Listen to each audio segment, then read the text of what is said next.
L'Afrique a connu des moments de grandeur, mais aussi des tragédies, où les siens ont détruit leurs propres chances de progrès.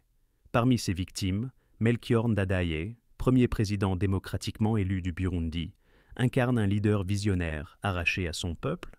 Conscient des besoins urgents des Burundais, il proposait des solutions ambitieuses pour transformer les difficultés en opportunités. Écoutons cet homme qui croyait au pouvoir du dialogue et du développement. Le Burundais en avait réellement besoin. Ça fait 30 ans que le Burundi a connu un régime pratiquement de parti unique depuis l'indépendance. Et sous ce régime, il y a eu beaucoup de tragédies, comme tout le monde le sait. Et les populations burundaises en étaient vraiment réduites à un état de frustration. Et les populations, lorsqu'elles ont eu la chance que finalement elles pouvaient se défaire du parti unique, elles l'ont fait de manière claire, sans équivoque, à travers des élections que tout le monde a suivies et qui ont donné la victoire aux forces de changement avec des scores indiscutables.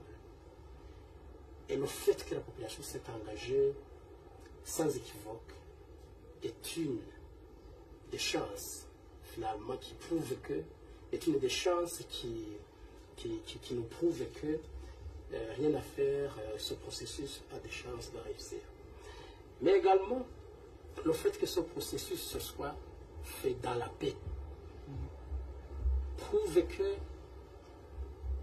les Burundais sont mûrs, prouve que les Burundais ont voulu rompre avec les tragédies du passé, avec les violences du passé, pour construire un pays où tout le monde se sent à l'aise. Donc, en résumé, les chances de réussir cette expérience sont là. Nous sommes conscients des difficultés, mais l'immense majorité de la population burundaise s'est investie dans ce processus et cela est une garantie de la réussite de ce processus. Comment améliorer la santé au Burundi? Oui, les problèmes de santé dans son pays sont liés au problème de la qualité de la vie, surtout la qualité de la vie en milieu rural. Comme vous le savez, la dysenterie par exemple est la conséquence d'une mauvaise hygiène en eau potable ou d'un manque tout simplement des adductions d'eau qui pourraient permettre à la population d'avoir de l'eau potable. Il en est de même pour d'autres maladies qui frappent malheureusement nos populations assez régulièrement. Alors, notre objectif est d'investir dans l'amélioration de la qualité en milieu rural, notamment par les adductions d'eau. Et à ce titre, il est prévu de faire un plan national d'hydraulique rural pour que d'ici 5 ans, toutes les provinces soient couvertes des adductions qui pourraient permettre à la population d'avoir de l'eau potable. Et nous avons aussi un programme d'améliorer l'habitat rural. Parce que vous comprenez, les gens qui vivent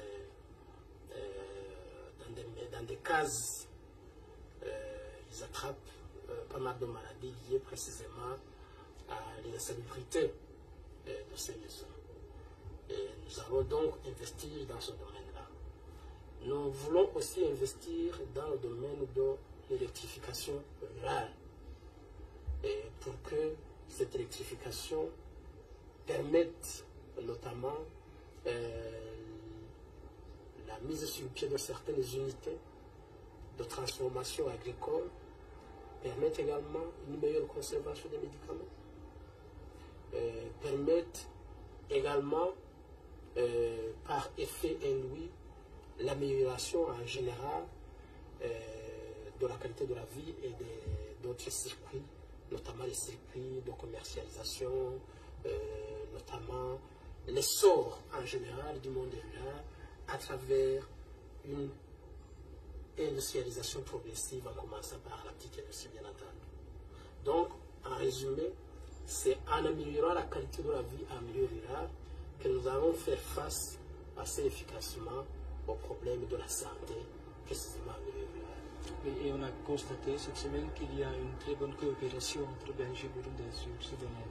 Absolument, et j'en profite d'ailleurs pour remercier la Belgique pour la bonne coopération qui existe si heureusement entre la Belgique et le Burundi, et notamment dans ce secteur que je viens d'évoquer, l'hydraulique rurale. La Belgique, par exemple, encadre des affections d'eau dans une province qu'on appelle Bubanza ici. Et nous sommes en train d'analyser le 6e plan quinquennal.